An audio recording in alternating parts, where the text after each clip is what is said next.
Hey you, it's Reese, and we are back with another prophetic word. This word is being brought to you by a number. Make sure you take this word back to the Lord. Make sure it's a word from Him.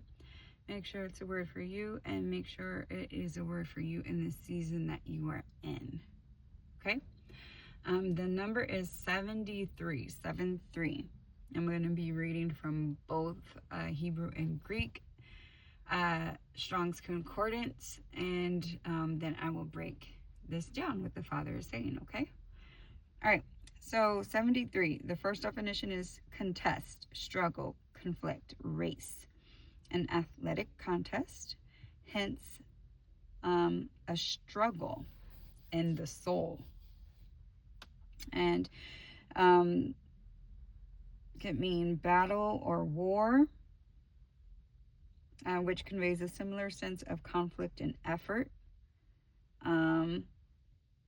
It's used metaphorically to describe the Christian life as a struggle or contest, akin to an athletic competition. It conveys the idea of exertion, effort, and perseverance in the face of challenges.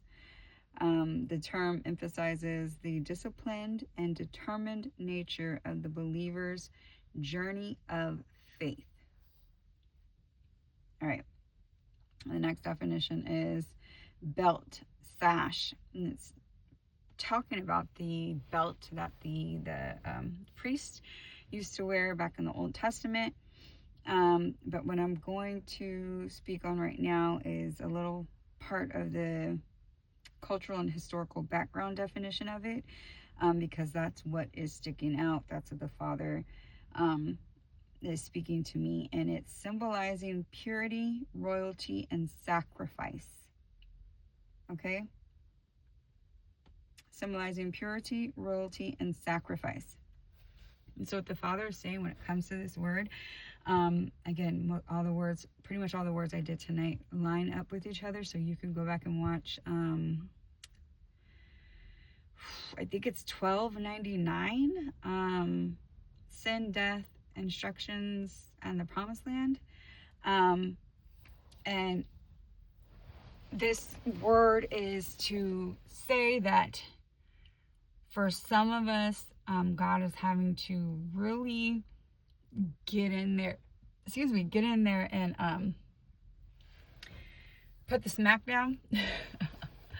Because it's not to say that we haven't been trying, but God's like, I want to get you there. I want to put you in the promised land, but you gotta let this go. You have to fight it. You have to contest with it. You have to struggle. You have to battle. It is a war. The enemy is trying to keep you out. I'm trying to bring you in. But because I am a holy and sovereign and righteous God, He does not deal with sin. You know? He doesn't deal with sin. That's not to say He's not going to bless you, but He can't bring you into all the things He has and wants for you if you are still walking in willful sin. And again, it's not to say that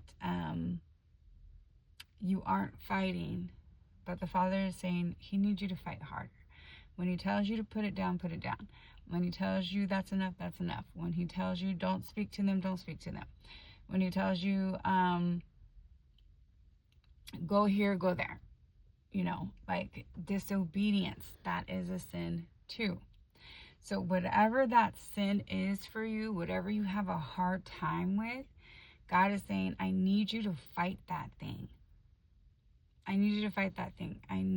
Because I need you to be pure. I need you to be royal. I need you to make the sacrifice so I can bring you into the promised land. He has to deal with the sin first. You can read, you can either watch the video that I did on Sin, Death, Instructions in the Promised Land, number 1299, or 1229. Sorry, I think it's 1229.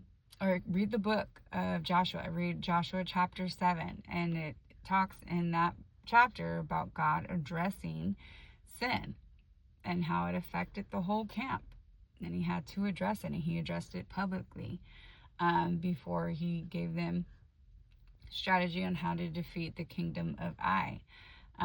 Joshua didn't pray either, though, to find out, what the next steps were.